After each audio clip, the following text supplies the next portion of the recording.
Not all customers are created equal. You must have heard this before. And what the businesses can do to uncover their most valuable customers. Why is this, first of all, the case? Why all customers are not created equal? So something to share on this particular topic in the video today. We have heard many statements, the 80-20 rule, where people say that 20% of the customers give you the 80% of the revenue or the profit, which is still true in most businesses. Customer is the king, customer is always right. But all said and done, one of the things which is true for all the businesses is not all customers are created equal. No matter what sector, what geography, what kind of product, what kind of services you are selling, this is true for every single business, in my opinion, without any exception. So let's try and understand what exactly this means for the businesses. It's a no-brainer that all the businesses have got some high-value customers. There are some really low-value customers, and then there are customers in the middle. And it's quite fair that most businesses want to focus on their high-value customers, and that's fair. That's fine as well. Um, but the key thing is to be really mindful about those medium value customers and the low value customers as well. And it's just that your treatment and your response and how you target them is going to be different. It's no problem that you want to put in all the value, the best offers, the best products that you want to really position, and all the treatment that you want to give to your high value customers. That's fine. Your spend is going to be much more for your high value customers. But the high value customers that are there today, they were sometime a low value customer or a medium value customers as well. And now they are high value. So just think about it as to, be mindful of how you address and communicate and target the low value and the medium value customers as well. Now, one other aspect here in the mix is that every function in the business also looks at the customers differently. They look at them from a different lens.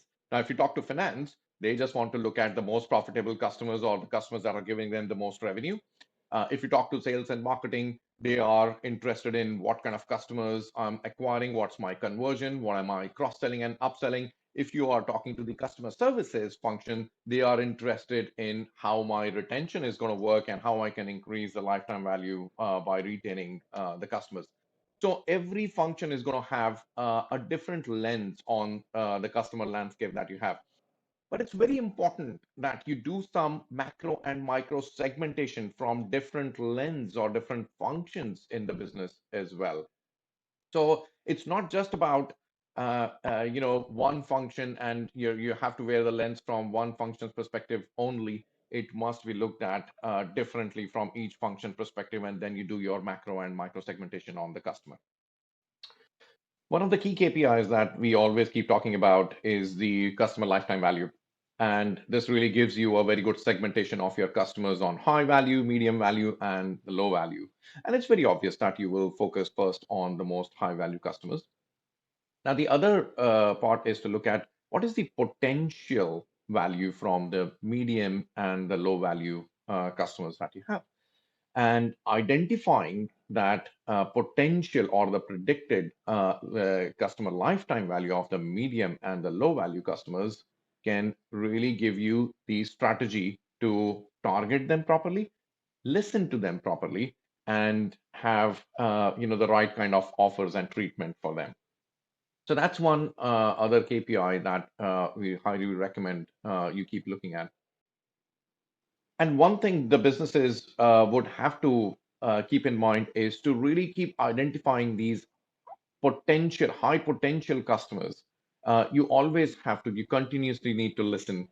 You need to understand the changing behavior of your customer as well. The landscape will keep changing and evolve all the time. Their behavior will change, their needs will change, their preferences will change, their household situations will change.